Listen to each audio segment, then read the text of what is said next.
Republican lawmakers discussed the repeal and replacement of the Affordable Care Act at their annual retreat in Philadelphia. And according to a recording meeting obtained by the Washington Post, Republican members of Congress expressed concerns about the process. Republican Senator Lamar Alexander of Tennessee said, quote, "Our goal, in my opinion, should be not a quick fix. We can do it rapidly, but not a quick fix. We want a long-term solution that lowers costs." For more, I want to bring in someone now who was at last week's Republican congressional retreat, Congressman Jim Jordan, Republican of Ohio. Congressman, thanks for being with us. You bet. Thank you. Let's talk about what I just mentioned, that there was this audio recording that people have debated how it leaked out. But the point is, it seems like there was some discussion and some debate about how to handle repeal and replacement at your retreat. Are you on the same page, or is there a big divide among your colleagues about how to move forward? And how close are you to having something that you can replace? There's a big debate, but I'm on the page of the American people. They sent us here to repeal it. It's been a huge issue in the past several election cycles.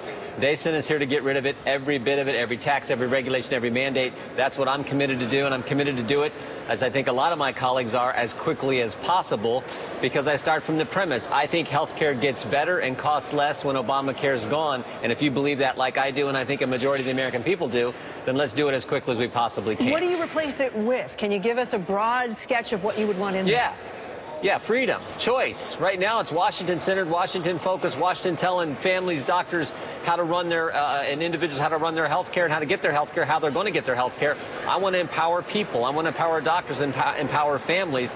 So that means expanding health savings accounts, allowing interstate shopping of insurance, getting rid of all the regulations that are put into a basic policy so that you can, as a young person, a healthy young person, for example, buy a high deductible plan and have a health savings account.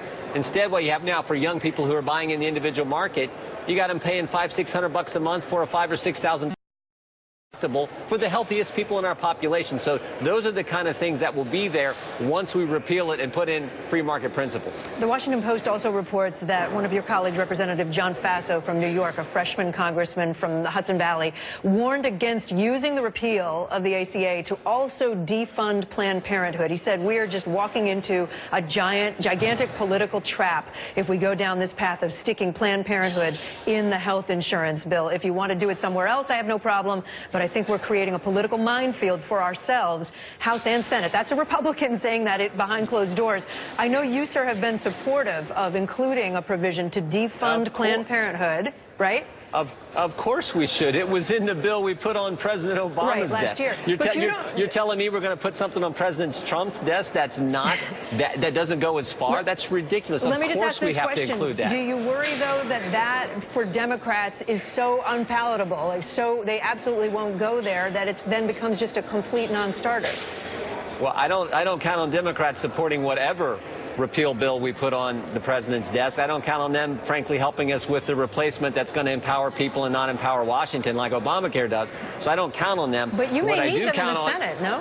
What I do count on them is Republicans doing what we did just a year and a half ago in the 2015 bill that we put on President Obama's desk. We should at least be able to put that same legislation on President Trump's desk. And frankly, we don't need Democrats because we're using reconciliation to do this repeal. Now, some of the replacement we may need some Democrats, but right now, on the reconciliation, the process we're using, we can do it with just a simple majority in the Senate. Congressman Jim Jordan of Ohio, thanks so much for being with us. Appreciate it. You bet. Thank you.